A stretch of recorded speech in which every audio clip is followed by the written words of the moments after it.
उत्तिष्ठ भारत।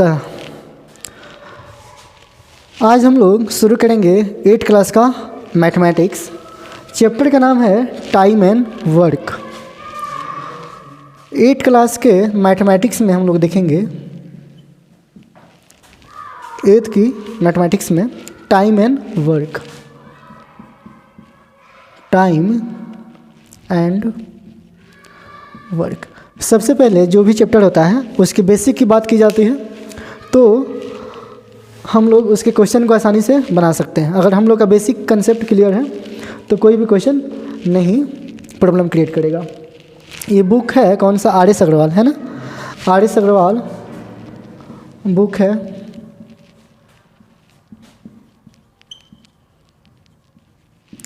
जैसे अगर कोई भी काम होता है तो उसको करने में कुछ समय लगता है। समय, टाइम मज़दूर पे कैसे डिपेंडेंट है, यानी जो वर्क डन होगा वो समय कैसे कंज्यूम करेगा। इन चीज़ों को अगर हम लोग समझ लेते हैं तो टाइम और वर्क में कोई भी दिक्कत नहीं होने वाला है। जैसे अगर बात करें कि किसी को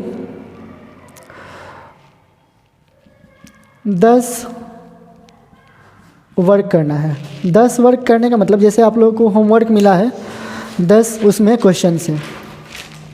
ज़रूरी नहीं कि आप लोग नोटबुक बनाए है ना, इसको आप लोग ऐसे देख सकते हैं। अदरवाइज़ क्वेश्चन बनाएंगे तो वहाँ इसका हेल्प ज़्यादा नहीं आएगा, है ना, इसको बस समझना है। तो 10 वर्क कोई कंप्लीट करना है, हो सकता है कि आपको 2 डेज का टाइम लगे, है ना।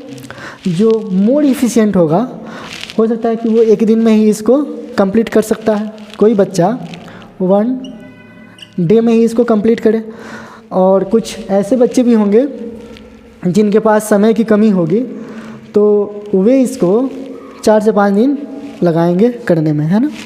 कोई बच्चा इसको 5 डेज भी लगाएगा। तो इसी वर्क को करने में किसी को ज़्यादा समय लगा, किसी को कम समय लगा। अब ये समय क्यों कम और ज़्यादा लगा, या तो हो सकता है कि वो काम करने वाला के पास समय नहीं है, या दूसरी बात ये हो सकती है कि उसकी एफिशिएंसी अलग है ना। एफिशिएंसी अब क्या है इसको समझते हैं पहले। एफिशिएंसी क्या होती है, तो ये जब भी हम लोग एनर्जी लगा करके कोई काम करते हैं उसका आउटपुट जो होता है ये डिफाइन करता है कि उसकी एफिशिएंसी कैसी है। जैसे हम लोग 10 रुपये का बिजनेस करते हैं, 10 रुपये के बिजनेस से अगर 20 रुपया गेन करते हैं तो 10 रुपया प्रॉफिट हो रहा है। इट मीन्स कि हम लोग की एफिशिएंसी बहुत अच्छी है, हम लोग की मार्केट वैल्यू, हम लोग का जो सेलिंग जो एबिलिटी है वो बहुत अच्छी है। कोई बात नहीं है, हम लोग ये क्लास रिकॉर्ड कर रहे हैं तो आप लोग के लिए रिकॉर्ड कर रहे हैं। आप लोग का पार्टिसिपेशन ज़रूरी है इसमें, है ना। कोई क्वेश्चन होगा मैं आप लोगों से पूछूंगा, आप लोग हमसे पूछेगा तो डाउट क्लियर होगा, है ना। हो सकता है कि वही क्वेश्चन जो बच्चे ऑनलाइन पढ़ेंगे उनके लिए भी हो। ओके, तो बेचने की जो कैपेबिलिटी होगी उस पर डिपेंड करता है कि वो मार्केट में कैसे बिक जाए सामान, तो वही इफ़िशियंसी है ना। अब इफ़िशियंसी उसके कंडीशन में ही देखेंगे। इफ़िशियंसी जनरली इस्तेमाल होता है मशीन के केस में। कोई मशीन है, वो मशीन कितनी आसानी से कोई काम परफॉर्म कर लेता है बिना वियर और टीयर के, तो उसकी इफ़िशियंसी होती है। जैसे कोई मशीन है, जैसे कंप्यूटर आजकल के ज़माने में है, कंप्यूटर आसानी से कैलकुलेशन कर लेता है, वो मोर इफ़िशियंट है rather than the human being. Human being से इफ़िशियंसी उसकी अच्छी है इसलिए वो फास्ट कैलकुलेशन कर लेता है, बट ह्यूमन बीइंग उतना एबल नहीं है। एबल है, बनाए हम ही लोग हैं, बट हम लोग की कुछ सीमाएं होती हैं, है ना। वाल जो बना है ये बोर्ड ही है, बोर्ड बन करके तैयार हुआ है, बनाया इंसान है, लेकिन ये हार्ड हो गया है, इंसानों से हार्ड हो गया है। कैसे? इसकी एफिशिएंसी ज़्यादा है, इसकी स्ट्रेंथ पावर ज़्यादा है। तो ऐसे जो बच्चा 2 दिन में काम किया उसकी एफिशिएंसी 5 डेज वाले से ज़्यादा अच्छी थी एफिशिएंसी, और जो बच्चा 1 दिन में काम कंप्लीट किया उसकी एफिशिएंसी इससे भी अच्छी थी। तो जैसे जैसे डेज बढ़ेगा वैसे वैसे इफ़िशियंसी घटेगी। यानी इफ़िशियंसी और डेज की बात की जाए, इफ़िशियंसी वर्सेस डेज की, तो एक बढ़ेगा तो एक घटेगा। एफिशिएंसी अगर बढ़ेगा तो डेज क्या होगा, कम होगा। जो मोर एफिशिएंट है वो आसानी से काम कर लेगा कम समय में। इसको ऐसे भी कह सकते हैं हम लोग कि स्मार्ट वर्क भी होना चाहिए हम लोगों में। जैसे मैथमेटिक्स का प्रॉब्लम है कि हम लोग एक्सरसाइज सभी बनाते हैं, है ना, बट नंबर ऑफ जो वेरिएशंस होते हैं उसमें उस पर फोकस नहीं करते हैं। अगर हम लोग अगर उस पर फोकस करेंगे तो बहुत सारे क्वेश्चन बनाने की आवश्यकता नहीं है। आप 2 क्वेश्चन बनाइए लेकिन कंसेप्ट वाला बनाइए तो सभी क्वेश्चन उससे बन जाएंगे। 10 क्वेश्चन बनाइए, अगर 100 क्वेश्चन है तो इसमें से 10 कंसेप्ट वाले क्वेश्चन बना लीजिए तो आपसे सभी क्वेश्चन बन जाएंगे। इसकी पता कैसे, इस बात का पता कैसे चला हम लोगों को, तो चैप्टर जब शुरू कीजिए ना, आपको आता है कि नहीं पहले बेसिक सीख लीजिए, उसके बाद 2-4 क्वेश्चन शुरू के बनाइए और फिर आप लास्ट से बनाना शुरू कीजिए। देखिए उसमें कितने सारे कॉन्सेप्ट आए हैं। अगर उसको टैकल कर पाते हैं मतलब कि आपका कॉन्सेप्ट क्लियर है, नहीं तो स्टेप वाइज फॉलो करते हैं तो आप क्या बोलते हैं, कॉपी हो रहे हैं। कॉपी पेस्ट होता है ना, वैसा वाला नहीं बनना है। मैथमेटिशियन वो होता है जो प्रॉब्लम को देखे और उसको एट ए टाइम सॉल्व करे। ओके, अब क्या रिलेशन है एफिशिएंसी और डेज में, तो इसको समझते हैं। कोई व्यक्ति है जो ए नाम का कोई व्यक्ति है ना, किसी काम को मान लीजिए कि वो करता है 15 दिनों में, 15 डेज में कंप्लीट करता है ना। तो अगर उसको 2 काम करना होगा तो 30 दिन लगाएगा। एक काम को 15 दिन में किया है तो 2 काम को 30 दिन लगाएगा। अगर बोलेगा कोई कि ठीक है एक काम को 15 दिन में किया है तो आखिर काम कितना था, एक काम था, उस काम को हम लोग बोल देते हैं क्या काम है, W है, W काम है ना। W काम को कितने दिन में किया है, वो 15 डेज में। तो आखिर एक दिन में तो कुछ काम किया होगा ना, इसका कुछ हिस्सा किया होगा, कुछ हिस्सा किया होगा। वो हिस्सा अगर हम लोग को पता चल जाए तो आसानी से क्वेश्चन को सॉल्व आउट कर सकते हैं, है ना, एक दिन का काम। इसको पहले ऐसे समझते हैं कि हम लोग के पास एक सर्कल है, ऐसा ये सर्कल है ना। ये सर्कल कंप्लीट करने में किसी को, इस सर्कल कंप्लीट करने में किसी को 4 दिन लगता है ना। तो 4 दिन इसका 4 डेज इसको लगा है काम करने में, कंप्लीट करने में। और काम क्या है, वर्क क्या है इसका, सर्किल को पेंट करना है अंकित। अच्छा से, ये कौन सा तरीका हुआ आपका। अच्छे स्टूडेंट किसी के लिए प्रॉब्लम क्रिएट नहीं करते हैं ना। अच्छा, ध्यान से 4 दिन में इसको कंप्लीट करना है। तो एक दिन काम किया होगा, कुछ हिस्सा काम किया होगा। अब जैसे यहाँ पे 4 जो है, अगर मैं इस पूरे पार्ट में 4 का डिवीज़न कर दूँ तो आसान हो जाएगा मेरे लिए। इसे 4 पार्ट करूँगा तो ऐसे कुछ हो जाएगा। एक दिन ये काम किया, दूसरे दिन ये ऐसे कंप्लीट किया होगा। तो वैसे ही अगर मैं बोलूँगा कि एक दिन का काम निकाला जाए तो होगा सर्किल बाई 4, है ना। डेज से भाग कर दिया, जो पूरे वर्क है, पूरा वर्क क्या है, एक सर्कल है, उसको पेंट करना है। तो वैसे ही अगर यहाँ पे एक दिन का काम निकाला जाए, 1 डे का वर्क निकाला जाए, ये डे होगा तो 1/15 होगा। अगर कोई बोलेगा ठीक है एक दिन तो 1/15 किया, 5 दिन में कितना काम किया होगा। 1/5 का मतलब क्या है, 1/15 का मतलब क्या है, यहाँ पर थोड़ा सा मैं इरेज करके बताना चाहूँगा आप लोगों को।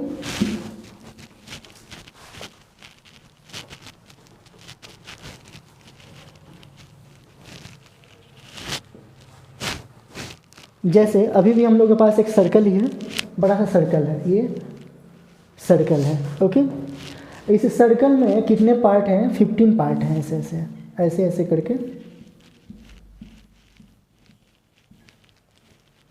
ये टोटल कितने हैं, 15 पार्ट हैं, 15 पार्ट्स हैं, ठीक है। 1/15 कहने का मतलब क्या है, इस आउट ऑफ 15 में कोई एक हिस्सा। यस, अब मैं किसी एक हिस्से को कलर कर लूँ, ये हिस्सा, तो ये कितना हो गया 1/15। वैसे सभी को, यस, वैसे ही हर एक दिन करता होगा तो 1/15 1/15 ऐसे 1/15 को कितना बार ऐड करेंगे तो आएगा ये टोटल 15 दिन, है ना। 15 दिन 1/15 + 1/15 लाइक दिस, कितना टाइम्स 15 टाइम्स ऐड करेंगे तब आएगा 15/15 आएगा। ओके, सभी का एलसीएम कितना हो जाएगा 15, ऊपर में 1 + 1 + 1 15 टाइम्स, तो ये कितना आ जाएगा 15/15। 15 से 15 कैंसिल तो 1, यानी टोटल वर्क कितना था 1 था। इसलिए कभी भी हम लोग जब वर्क और टाइम एंड वर्क की प्रॉब्लम करेंगे तो उसको टोटल वर्क कितना मानते हैं 1 मानते हैं। ओके, कंसेप्ट क्या है इसका कि टोटल वर्क मानने के पीछे क्या होता है, वजह यही है। टोटल वर्क कितना है 1 है। 1 कहने का मतलब कि वो काम कितना हुआ है 100% कंप्लीट हुआ है। ओके, कोई भी काम हम लोग शुरू करते हैं तो सोचते हैं इसको अंजाम देना है, अंजाम देना यानी 100% कंप्लीट करना है। ओके, यानी ये टोटल जो वैल्यू है, टोटल वैल्यू ये कितना है 100% है। ओके, अब यहाँ पे 100% कहने का मतलब 15 वाला बात है ना, 1/15 एक दिन का काम निकाल लिया है। अब बोलेंगे कि वो 3 दिन में कितना काम किया होगा। अगर 3 डेज की बात की जाए कितना काम किया होगा 3 days = 1/15। यस, वो 1 डेज का इतना है तो 3 × 1/15 करेंगे। यस, कैंसिल करेंगे तो कितना हो जाएगा 1/5, यानी 1/5 हिस्सा वो काम कर चुका होगा। अगर ऐसे हम लोग को नहीं समझ में आएगा 1/5 तो इसको ऐसे ही लिख सकते हैं 3/15 लिख सकते हैं। 3/15 मतलब कि ये भी 3 हिस्सा और काम कर चुका है। यस, 15 का कितना हिस्सा कर दिया है 3 हिस्सा काम कंप्लीट कर चुका है। अब ये बात हम लोग को समझ में आ चुकी है कि एक दिन का काम कैसे क्यों निकालना ज़रूरी होता है कि उसकी एफिशिएंसी की बात की जा रही है। एफिशिएंसी मतलब क्या होता है, यहाँ जैसे हम लोग एफिशिएंसी बात किए थे, एफिशिएंसी होता है आउटपुट, है ना, आउटपुट बाई इनपुट। आप कितना किसी चीज़ में इनपुट दिए हैं उतना आउटपुट अगर निकल जाए तो क्या बनेंगे। अगर मान लीजिए किसी चीज़ को हम लोग देते हैं कितना 10, है ना, आउटपुट में क्या मिलता है 10 मिलता है, तो 10 से 10 कैंसिल हुआ तो कितना होगा 1, यानी 100% एफिशिएंट है मशीन वो। लेकिन जब भी हम लोग जाते हैं, आप लोग छोटी सी बात देखिए, गांव में आटे चक्की भी सभी लोग जाते हैं गेहूँ पिसवाने जाते हैं तो वो जर्ती काटता है। क्या है जर्ती, उसका फायदा नहीं, वो लॉस है ना। इफिशियंसी जो है मशीन ऐसा नहीं है जितना गेहूँ डाले हैं उतना आटा निकाल के दे दे, है ना, यानी लॉस हुआ। अगर वो 10 वैल्यू दिया है तो वो कितना दिया, उसको 9 दिया है, 8 दिया है, 7 दिया है, ऐसे घटा करके दिया है, यानी वो क्या है आउटपुट उतना नहीं है जितना इनपुट दिए हैं, है ना, मतलब जितना देंगे उससे कम देगा, है ना। अगर अब वो कितना एफिशिएंट मशीन है उस पर डिपेंड करता है। ओके, तो इनपुट बाई आउटपुट बताइए, इनपुट क्या है एफिशिएंसी है। अगर हम बोले कि अगर इतना है तो यानी ये मशीन कितना % एफिशिएंट है 100% एफिशिएंट है। लेकिन अगर कोई ऐसा मशीन है जिसको हम दिए हैं 10 वैल्यू दिए हैं लेकिन वो दिया हम लोगों को 50 दिया है, इट मीन्स कि वो बहुत ज़्यादा एफिशिएंसी वाला है। 5 गुना करके दिया है, 5 गुना करके दिया है, यानी 4 इसमें फ़ायदा हुआ है, 4 का फ़ायदा हुआ है। इट मीन्स कि ये मशीन एक्स्ट्रा ऑर्डिनरी है ना। जैसे आजकल हम लोग चैट जीपीटी की बात करते हैं, ज़्यादा फायदा। यस, चैट जीपीटी की बात करते हैं, रोबोटिक्स की बात करते हैं, ऑटोमेशन की बात करते हैं कि एक इंसान बैठा हुआ अकेले पूरी चीज़ को कंट्रोल कर रहा है ऑटोमेटिक मशीनों से, है ना, यानी वो क्या है ज़्यादा इफिशिएंट है हम लोगों से ज़्यादा है। तो इफिशिएंसी कैसे निकल रही है हम लोग की, वो इनपुट पे डिपेंड करता है कि इनपुट दिए हैं तो उससे कितना फ़ायदा आप गेन कर पाते हैं। यस, आउटपुट समझ में आ गया, इफिशिएंसी समझ में आ गया। अब हम लोग आते हैं यहाँ 3/15 का मतलब समझ गए। अब कोई भी ऐसा वैल्यू है जो टोटल वैल्यू को कैलकुलेट कर रहा है तो वो चीज़ ऐसा है। अब इसको इरेज करके थोड़ा सा हम लोग बात करेंगे कोई किसी क्वेश्चन के बदौलत, है ना। वर्क जो होता है, वर्क का डेफिनेशन क्या होता है, कोई भी यस काम होता है तो काम को साइंस में क्या कैसे डिफाइन कर सकते हैं। जैसे एनर्जी का डेफिनेशन होता है ना, एनर्जी क्या होता है कैपेसिटी टू डू वर्क, यानी कार्य करने की क्षमता क्या है एनर्जी है, और वो जो कार्य हुआ है वो क्या है ना। ये भी तो क्वेश्चन हो सकता है ना कि एनर्जी को डिफाइन कर दे, बट जो उसके पहले आया कार्य वो क्या है, है ना, उसको समझते हैं। जब भी एनर्जी कंजप्शन होगा ना तो कुछ ना कुछ आउटपुट निकलेगा, इफिशियंसी से संबंधित है। ओके, तो कुछ आउटपुट निकलेगा, उसी आउटपुट को क्या बोलते हैं हम लोग? कार्य कहते हैं, वर्क डन कहते हैं, है ना। जब भी फोर्स लगेगा, फोर्स मतलब क्या? बल। जब भी बल किसी चीज़ में अप्लाई करेंगे तो उसका कुछ आउटपुट आएगा। जैसे अभी मैंने एनर्जी अपना अप्लाई किया और फोर्स लगाया इस पर, तो ये इरेज हुआ, उसके बाद वर्क क्या हुआ? ये क्लीन हो गया। फोर्स लगाने पे वो अपना शेप चेंज किया। यस, तो यहाँ वर्क डन हुआ। वर्क क्या होता है? वर्क डन क्या होता है? वर्क होता है फोर्स, है ना, इनटू डिस्प्लेसमेंट। ओके, फोर्स का डिस्प्लेसमेंट में मल्टीप्लिकेशन करेंगे तो क्या निकल जाएगा? वर्क। जैसे हम यहाँ से चल के यहाँ तक आए हैं तो एक फोर्स लगा मेरे पाँवों द्वारा किस पे? ज़मीन पे, और डिस्टेंस ट्रेवल किया, तो वर्क क्या हुआ? वहाँ से यहाँ तक का चलने का काम हुआ, है ना। तो वही तो वर्क है। अब कोई व्यक्ति 2 दिन किसी चीज़ पे फोर्स अप्लाई किया तो उसका आउटपुट निकला, वही क्या था? वर्क था। तो वर्क क्या हो जाएगा कि when we apply a force in any direction, okay, there is some displacement and the product of this force and displacement is called work. मैं इस वाल को कितना भी फोर्स लगाऊं नहीं ठेल सकता, तो वर्क डन नहीं हुआ। एनर्जी लॉस हुआ मेरा, I have losses my energy but I didn't change the position of वाल, लेकिन मैं इसके वाल की पोजीशन को चेंज नहीं कर पाया, तो वर्क डन तो हुआ ही नहीं। वर्क डन क्या हुआ? 0 होगा, क्योंकि वहाँ पे यस मेरे जो फोर्स लगा उससे ज़्यादा फोर्स तुम्हारा ये टिका हुआ है अपने बेस पे, इसलिए यहाँ पे वर्क डन 0 रहा, यानी डिस्प्लेसमेंट क्या रहा? 0। तो जब भी डिस्प्लेसमेंट 0 होगा तो वर्क डन कितना होगा? 0 होगा। फोर्स अप्लाई हो रहा है, जरूरी नहीं है, जब फोर्स उससे ज़्यादा हो जाएगा, अब मैं क्रेन होता है, okay, suppose I am a crane, तो मैं इसको ऐसे फोर्स अप्लाई करता कि टूट जाता, तो वर्क डन होता है। ओके, ये समझ में आया। चलिए वापस आते हैं टॉपिक पे हम लोग मैथमेटिक्स में। तो वर्क तो समझ में आ गया हम लोग को। तो 2 व्यक्ति मिल करके कोई काम कर रहे हैं, फिर वर्क होगा। ओके, जैसे यही केस लेते हैं हम लोग ऐसा, यहाँ पे एक व्यक्ति इसको ना, ये कोई व्यक्ति है जो इसको मान लीजिए 8 दिन में कर सकता है, 8 दिन में कर सकता है। मैं इसके क्वांटिटेटिव वैल्यू पर नहीं जा रहा हूँ, मैं इसके सिर्फ क्वालिटेटिव वैल्यू पर जा रहा हूँ, यानी कौन आंसर हो सकता है उसके बारे में बताना है ना।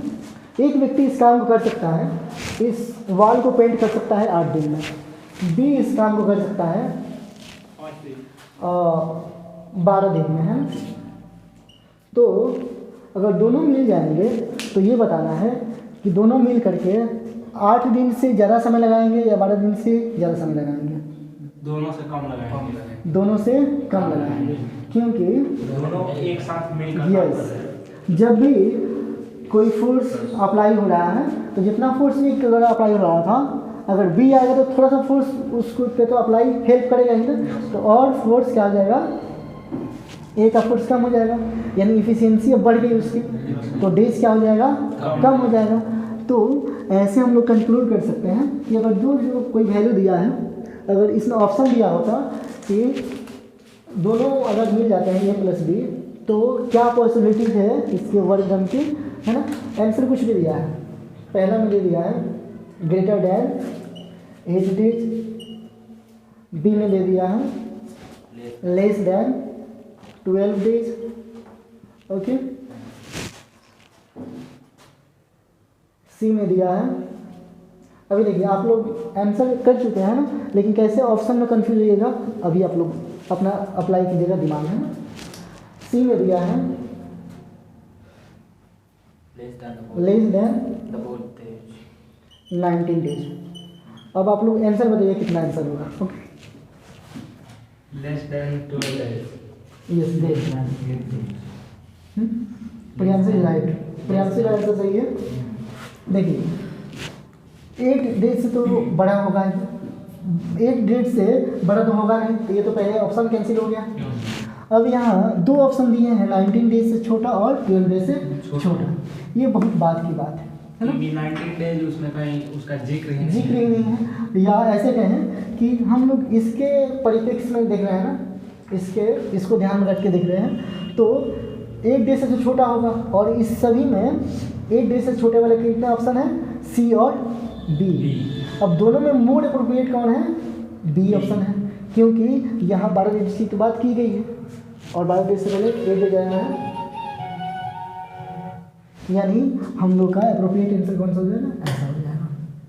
ओके, चलिए थोड़ा सा हम लोग आगे पढ़ लेते हैं। फिर अब इसी क्वेश्चन को चेंज कर देता है कि आखिर वो कितना वैल्यू होगा जब दोनों काम को कंप्लीट करेंगे, यानी कितना दिन होगा जब ये लोग काम, जब दोनों मिलकर के काम को कंप्लीट करेंगे। ओके, अभी हम लोग बोले कि 8 दिन में पूरा काम कर सकता है ए, बी उस काम को 12 दिन में। तो अगर ये एक दिन काम करता ए 1 डे और काम करता 1 डे, तो कितना काम करता है ये? 1/8 1/8 काम करता, 1/8 काम करता, यानी जो टोटल काम है वो 1 हिस्सों में से एक हिस्सों को एक हिस्सा में करता। यानी अगर मैं इसको 8 हिस्सों में बांट देता है ऐसे करके, अगर ये 9 हिस्सा आ गया है, या 1 2 3 4 12 हिस्सा आ गया है, मान लीजिए कि टोटल कितना है? 1 हिस्सा है, तो इसे 1 हिस्सा करता। अगर उसी दिन on the same day B भी काम करता, अगर बी भी काम करता तो ये कितना काम करता है एक दिन में? 12 हिस्सों में से एक हिस्सा, 1/12 काम करता। अगर दोनों मिल करके पहले दिन कितना काम करते हैं? 2, मतलब दोनों मिल करके एक ही काम करते हैं। एक ही काम, टोटल काम कितना है नहीं पता हम लोग को, लेकिन टोटल काम पता है कि 100% है। टोटल काम है कितना? 100%। और इसी को हम लोग फ्रैक्शन में कितना माने हैं? 1। फ्रैक्शनल वैल्यू उसका कितना माने हैं? 1, क्योंकि कंप्लीट वर्ड 1 है। तो अब बोले कि दोनों अगर पहले दिन काम किया है, यानी ए प्लस बी, अगर ए प्लस बी एक दिन काम करते हैं तो कितना काम संपादित करेंगे वो निकालते हैं। 1/8 + 1/12 1/8 + 1/12 काम करेंगे, है ना। दोनों व्यक्ति काम कर रहे हैं तो कितना होगा? 1/8 + 1/12 एक दिन काम किया है। अब मैं देखूंगा कि इसको कैसे जोड़ा जाए। हम लोग को तो एलसीएम आता है, जोड़ सकते हैं। एलसीएम जोड़ लेंगे, एलसीएम आया तो एलसीएम तो 12 हो गया, है ना। 1 की टेबल में 12 आता है क्या? तो एलसीएम हम लोग का 12 सही है। 24 होगा। Yes, it is 24। एलसीएम हम लोग निकालने जानते हैं ना, वो प्राइम फैक्टराइजेशन से। तो प्राइम फैक्टराइजेशन से निकालेंगे, यहाँ पे लिखेंगे कितना 8 और 12। प्राइम फैक्टराइजेशन निकाल सकते हैं, है ना, आसानी से। कितना आ जाएगा? 24। अब 24 एक ही टेबल में आता है 3 टाइम्स, तो यहाँ कितना आ जाएगा? 3 + 12 कितना? 12 के टेबल में वो आता है 2 टाइम्स, यहाँ कितना आ जाएगा? 2। इट मीन्स कि 5/24। अभी जो 1 काम था, 1 काम फ्रैक्शनल वैल्यू, उसका वैल्यू कितना आ गया? टोटल काम 24। अब टोटल काम यहाँ पे कितना हो जाएगा? हम लोग बोलेंगे टोटल वर्क कितना हो गया है? 24 हो गया है। और उसमें से 5 हिस्सा उन लोगों ने कर दिया है। 24 के 5 हिस्से को उन लोगों ने एक दिन में किया है ना। तो अब कितना दिन करेंगे? जैसे मैं लिखूँ यहाँ पे 5/24, तो कितना दिन काम करेंगे जिससे कि ये 24 100% के आसपास आ जाएगा। ओके, 4 वो चीज़ छोड़ देते हैं। अब मैं सिर्फ ऐसा वैल्यू सोचता हूँ जो 20 के आसपास या 24 के आसपास आ जाए, ऐसा कोई वैल्यू। 4.8। अगर मैं इसमें 6 से मल्टीप्लाई करूँ तो ज़्यादा आ जाएगा, है ना। ये 5 36 हो जाएगा, 24 से ज़्यादा हो जाएगा। अगर मैं इसमें 5 से मल्टीप्लाई करूँ तो 5 50 25 हो जाएगा, उससे ज़्यादा हो जाएगा। अगर मैं इसमें 4 का मल्टीप्लाई करूँ, है ना, 4 का मल्टीप्लाई करूँगा तो होगा 5/24 × 4, यानी 5 4 जा 20, 20/24, यानी 20 काम 24 काम में कितना काम हो चुका है? 20 कितने दिनों में? 4 दिन। एक दिन में उतना हुआ था और 3 दिन और मिलाए 4 दिन किए तो 4 दिन 20 बाई इतना। अभी काम कितना बचा हुआ हम लोग के पास? 4 4 काम बचा हुआ है। और एक दिन में काम कितना कर सकते हैं हम लोग? 5 काम, है ना, 5 दिए हैं। तो एक दिन और एक्स्ट्रा लगेगा तो वो लोग काम को हम कंप्लीट कर लेंगे। कितना दिन में कंप्लीट करेंगे हम लोग? 5वें दिन, 5वें दिन, है ना, 5वें दिन काम कंप्लीट हो जाएगा। लेकिन एग्जैक्ट वैल्यू कितना होगा वो निकाल सकते हैं हम लोग, है ना। देखिए अब ऐसा करते हैं कि रिमेनिंग काम अभी कितना है? 4/24 यानी 1/6 काम बचा हुआ है। उसमें अगर भाग कर दें उतना का, जितना फ्रैक्शन आएगा उसको ऐड कर लेंगे इसमें। यानी ऐसा करें हम लोग कि अभी टोटल डेज कितना आ चुका है हम लोग के पास? 4 डेज आ चुका है कंप्लीट वर्क, है ना। अभी काम कितना बचा है? 4 काम का फ्रैक्शनल वैल्यू निकालेंगे तो 4 काम का fractional value 4/24 fractional value cancel करेंगे 1/6। अच्छा इसको ऐसे समझिए, आप लोग नहीं समझ आ रहा है वैसे कोई दिक्कत नहीं। ये टोटल कितना है? 24, है ना। 24 जो है 24 जो काम है उसमें 20 काम हो गया है ना। यहाँ पे 20 काम हो गया है 24 में, है ना। टोटल काम कितना पाएंगे हम लोग? 1। यानी अभी काम कितना बचा होगा? 1 - 20/24 बचा हुआ काम, है ना। अब कुछ नहीं है तो वहाँ पे क्या है? 1 है। दोनों का एल्सियम निकालेंगे तो कितना आएगा? 24। और इस 24 में 1 का डिवीजन करेंगे तो 24 yes it is 24 - 20। Now it is 4/24 cancel करेंगे तो 1/6। तो ये क्या है? रिमेनिंग वर्क है। ये रिमेनिंग वर्क है, ओके, वही रिमेनिंग वर्क है यहाँ। अब इसको वो लोग कितना समय में करेंगे? तो 5/24 से एक दिन में वो लोग काम करते हैं तो कितना करेगा? करना पड़ेगा 1/6 बाई कितना? 5/24 कैंसिल करेंगे तो 4 टाइम्स 4 ऊपर चला जाएगा तो 4/5, है ना। यानी एक दिन से भी कम हुआ ना।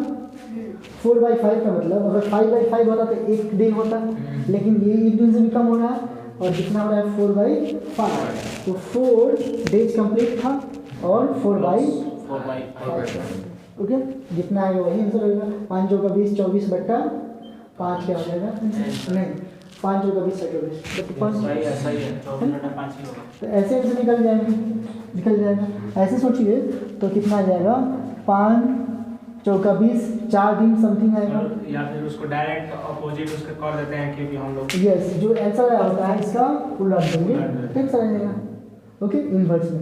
बट हम लोग वैसा नहीं करेंगे, हम लोग प्रोसेस जानेंगे पहले उसके बाद लिखना सीखेंगे, है ना।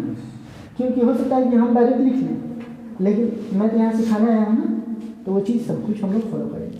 अच्छा क्वेश्चन था, आसान क्वेश्चन करेंगे, उसके बाद आगे देखते हैं क्या करना है। ये क्वेश्चन थोड़ा सा मैंने समझाने के लिए इतना एक्सप्लेन किया, नहीं तो इतना कुछ होता नहीं है ना। आसान क्वेश्चन लेकर के करेंगे हम लोग। चलिए वर्क के बारे में हम लोग को आइडिया हो गया। वर्क का यूनिट क्या होता है? वर्क का यूनिट क्या होता है अब ये बताएंगे। एनर्जी का यूनिट क्या होता है? Joule, okay. एनर्जी कितने टाइप का होता है? 2 कौन कौन सा? Energy, potential energy. Joule. Potential energy और काइनेटिक एनर्जी में कौन सा एनर्जी है? वर्क का यूनिट होता है डे या फिर आवर। वाट का नाम सुने हैं आप लोग? Yes sir. पावर का उसी से संबंधित कुछ होता है। न्यूटन होता है, न्यूटन मीटर होता है। अभी हम लोग देखे थे वर्क का क्या था? वर्क बराबर फोर्स इंटू डिस्प्लेसमेंट। फोर्स का क्या होता है? न्यूटन। और ये मीटर, न्यूटन मीटर होता है, ओके। कोई भी चीज़ के लिए चिंता नहीं करना है, उसको जनरली सोचना है। मैं आप लोग को पढ़ा रहा हूँ तो मुझे भी बहुत कुछ नहीं आता है, लेकिन इतना आता है कि मैं किसी चीज़ को लिखूँगा तो उसको एक्सप्लेन कर सकता हूँ, उसके थीम को पता है, वो थीम मुझे पता है तो उसके बारे में बता सकता हूँ, ओके। मैं आप लोग किताबें पढ़ाता हूँ तो मैं इसलिए देख लेता हूँ क्या पढ़ाना है, उसके बाद आप लोग देख रहे हैं मैं बोलते जा रहा हूँ, है ना। ऐसे आप लोग भी स्टूडेंट बनिए, जैसे मैं स्टूडेंट हूँ, आप लोग स्टूडेंट हैं, है ना। स्टूडेंट होने का मतलब उम्र नहीं होता है। मैं आप लोगों से बड़ा हो सकता हूँ, है ना, उम्र में, लेकिन मैं भी स्टूडेंट ही हूँ। हर वो व्यक्ति जो सीखता है स्टूडेंट होता है ना? तो हमेशा इस चीज़ को बनाए रखिए, किसी भी उम्र में सीखना नहीं छोड़ना है हम लोगों को। तो वर्क का यूनिट क्या हो गया? Newton metre. यस, न्यूटन कौन थे? प्रतिपादित किए थे गुरुत्वाकर्षण बल को। कहाँ के थे ये? इंग्लैंड के, है ना? आप लोग में सुनते होंगे विजय न्यूटन मत बनो, please don't make me, please don't be Newton, आप न्यूटन नहीं बनिए। एक छोटा सा क्वेश्चन लेते हैं, उसके बाद आगे बढ़ते हैं। जैसे कोई ए व्यक्ति है, ये किसी काम को 15 दिन में करता है और बी उसी काम को कोई ऐसा समय लेंगे जो आसानी से अच्छा हो, 47 दिन में करता है। अब दोनों मिल करके कितना दिन में काम को कंप्लीट करेंगे? तो आसान है, हम लोग को क्या करना है, एक तो है वो लंबा प्रोसेस, दूसरा काम क्या है? 4/45 इक्वल टू आंसर 45/4। पहले हम लोग क्या करते हैं, लिखते हैं 1/15 प्लस 1/b। ये क्या होता है? वर्क डन होता है। ये work done in how many days, जितना डेज में होता है वही। और जब ये आता है ना, इसको इन्वर्स कर लेते हैं। इन्वर्स क्यों करते हैं? तो अभी हम लोग एफिशिएंसी और डेज की बात किए थे। एफिशिएंसी एक दूसरे, एफिशिएंसी और डेज एक दूसरे का ऑपोजिट है, और ये एक दिन का काम है ना, तो जब एक दिन का काम निकालें तो इसको इन्वर्स करेंगे तब तो डेज आएगा ना, इसलिए इसको क्या करना होता है? इन्वर्स करना होता है। वर्क इसका काम कितना है? 1/15 प्लस 1/45। एलसीएम कितना हो जाएगा? 45। यस, 1/15 एक दिन का है ना, एफिशिएंसी भी पढ़े करेंगे वहाँ से। तो 1/15 प्लस 1/45 एलसीएम क्या आता है इसका? 45 3 टेबल 15 जाऊँगा 3 टाइम्स, तो यहाँ पे क्या आ जाएगा? 3 + 1 कितना जाएगा? 4/45। उसके बाद इन्वर्स कर लेंगे तो कितना आ जाएगा? 45/4 answer. Yes, work in days हो जाएगा कितना? 45/4। इसको ऐसे लिख सकते हैं या मिक्स फ्रैक्शन लिख सकते हैं, है ना? मिक्स फ्रैक्शन कितना हो जाएगा? 11 4 जा 44, है ना? 1/4 डेज, यानी 11 डेज तो लगाया था और पूरे दिन का 1/4 हिस्सा मिल जाएगा। यानी पूरा दिन कितने दिन का होता है? 12 घंटे का, तो 3 घंटा और लगाएगा, 4 3 12। और पूरे दिन तो काम नहीं करेगा ना, 12 घंटा में ही काम करना होता है, बाकी में सोना होता है ना, पढ़ना होता है, दूसरे काम भी होते हैं, है ना? जैसे अंकित मुस्कुराता रहता है, कितना प्यारा बच्चा है अनिकेत। वैसे ही है शिवम, अभी आएगा पढ़ने, आ भी गया। वो आता है तो दरवाज़ा ऐसे मतलब बजाता है जैसे कि आज दरवाज़ा का अंतिम दिन हो, है ना? चलिए, इसमें थोड़े से हम लोग क्वेश्चन देखते हैं। यस, ऐसे सोचना, इसी चीज़ में वेरिएशन देते हैं, हम वैरी करते हैं। जैसे आएंगे तो कुछ सीखना पहले हम लोग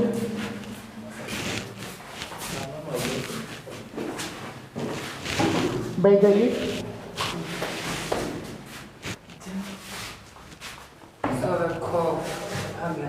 यस, अगला क्वेश्चन हम लोग सोचते हैं कि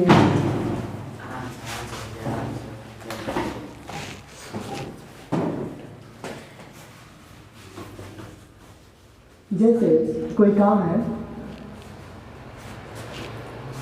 किसी काम को ए मान लीजिए 18 डेज में कंप्लीट करता है। Yes sir, yes sir. ये किसी काम को 18 डेज में कंप्लीट करता है ना?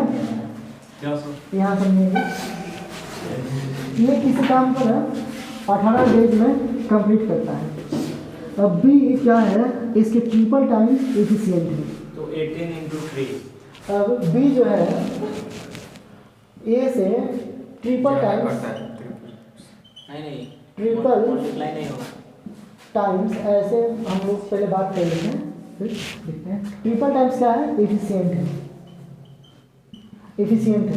तो बताना है कि ये कितने दिन में कर लेगा। सोचना है, ऐसे नहीं सोचना है। ये आसान, मतलब ऐसे सोचे तो एकदम आसान क्वेश्चन। मैं बोलूँ कि यस ट्राई बी कीजिए। ए से ट्रिपल टाइम्स ज़्यादा लगाता है। एफिशिएंट है यानी कम समय लगाएगा ना। हाँ 6 होगा, 6 हो जाएगा। कैसे? तो मान लीजिए कोई बच्चा किसी वर्क को 10 घंटा में कर रहा है और एक लड़का उससे स्मार्ट है जो उसके डबल टाइम्स इफिशिएंट है करता है, ना? उल्टा लगता है हर एक चीज। तो यही चीज़ समझने के लिए हम लोग पढ़ रहे हैं। और एक्चुअली हम लोग मैथमेटिक्स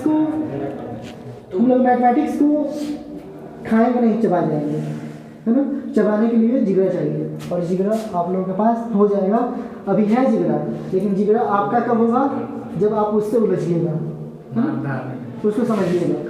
जैसे आते हैं ना, कोई बोलता है ना कि अरे मुझे पता है उसमें कितना दम है, तो बोलते हैं अरे उससे नहीं टकराना, उसमें तो बहुत दम है ना। तो वैसा बनिए। ओके, यहाँ समझ लीजिए निखिल किसी काम को, निखिल आ गया है, शिवम नहीं आया। अच्छा उसकी बात हो रही थी, मुझे लगा वही गेट बजाया है इतना तेज। एक किसी काम को 18 दिन में करता है ना। और बी जो है उसी काम को ट्रिपल एफिशिएंसी से करता है, तो उससे कम समय लगाएगा। कितना समय कम समय लगेगा? जितना टाइम चाहिए उससे डिवीजन कर देगा। एफिशिएंसी ज़्यादा होगा तो डे कम होगा, डे ज़्यादा हो गया तो एफिशिएंसी कम होगा, कम हो जाएगा, है ना। Inverse relation. दूसरी बात, अगर फार्मूला रख के बना जाए तो भी बन सकता है। ये थोड़ा एक बार मतलब कौन सा? ये कम बेस वाला है। ये ऐसे सोचिए कि आपको है आई एल, ओके, और ये है पी आर। इसका मतलब ये नहीं आई एम पी आर नहीं है, आई एम पी आर है, ओके। आप लोग का नाम ही ऐसा है ना। और ये तो तुकबंदी है, शब्दों का खेल है। इमरान किसी काम को जो है 30 दिन में करता है, ओके। इमरान किसी काम को 30 दिन में करते हैं। प्रियांशु क्या है? इमरान से थोड़ा सा स्मार्ट है, बोलते हैं कि अरे यार मैं तुमसे, मतलब दोस्ती में होती है, बोलता है ना, हर किसी को लगता है कि मैं उससे तेज हूँ। मैं क्लास में हूँ तो नहीं, मैं अपने दोस्त से भी तेज हूँ, है ना।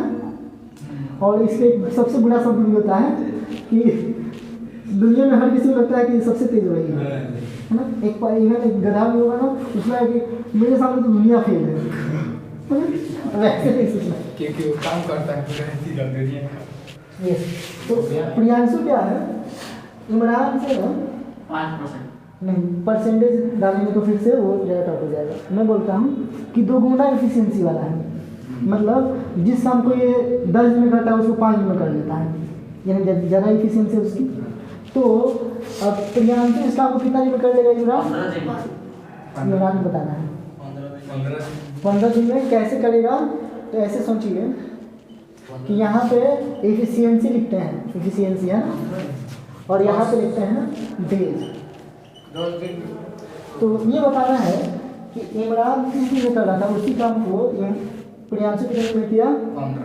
तो टाइम क्या हुआ? कम हुआ। कम हुआ तो कम हुआ, इसके पीछे रीजन क्या था? ये तेज था, है ना, मतलब इसकी एफिशिएंसी ज़्यादा थी। तो ये चीज़ बढ़ता है तो ये घटता है, जो यस। अब इसको ऐसे समझते हैं, हाँ बस 5 मिनट, 5 मिनट नहीं, 4:30 मिनट हो रहा है अभी, 4:10 हो रहा होगा, 18 हो गया, कोई बात। थोड़ा सा साइंस समझा दीजिएगा, हो जाएगा। क्या है इसमें, इस क्वेश्चन में ऐसे समझना है कि एक खेत को हम लोग कुदाल से खोद रहे हैं, है ना, और 10 कट्ठे का खेत है, तो हो सकता है कि हम लोग बैना भी कर दें कि नहीं, अब हमसे नहीं होगा, है ऐसा भी हो सकता है। लेकिन उसी खेत को एक ट्रैक्टर जो होता है 10 मिनट में, आधे घंटे में निपटा देता है। क्यों? क्योंकि ट्रैक्टर का एफिशिएंसी क्या है? ज़्यादा है rather than a human being. एक मानव से ज़्यादा इफिशियंसी किसकी है? ट्रैक्टर की। तो इफिशियंसी हमेशा क्या होता है? टाइम का इन्वर्स होता है। समझ में आ गया? आज यहीं तक रहने देते हैं, क्वेश्चन इस पे हम लोग कल से देखेंगे। ओके चलिए।